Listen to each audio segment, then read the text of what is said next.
আজ তোমাদের সবার সাথে একটা জিনিস শেয়ার করতে খুব ইচ্ছে করলো, সেটা হচ্ছে এটাই। আমারই চেনা শহর অম্বিকা কালনার কিছু মন্দির, কিছু ফেমাস কিছু কিছু মন্দির আছে যেগুলো দেখার জন্য দূর দূরান্ত থেকে মানুষজন আগমন করে। তো আমার মনে হলো তোমাদের সাথেও আমি কিছুটা জিনিস শেয়ার করি, তাই আজ শেয়ার করলাম। তো কেমন লেগেছে আমার এই ভিডিওটা অবশ্যই আমাকে জানাবে। তো তোমরা চাইলে এখানে ঘুরতেও আসতে পারো। অনেক দূর থেকে মানুষ এখানে আসে, অনেক শ্যুট করে, অনেকে ভিডিও শ্যুট করতেও আসে। তোমরা চাইলে এখানে আসতে পারো।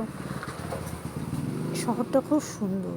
এখানে ভ্যারাইটিস ধরনের মন্দির আছে, দেখার মতন অনেক সুন্দর সুন্দর জিনিস আছে। তোমরা চাইলে আসতে পারো। আর আমার ভিডিওটা কেমন লেগেছে অবশ্যই কমেন্ট করে জানাবে। আমি তোমাদের কমেন্টের আশায় রইলাম।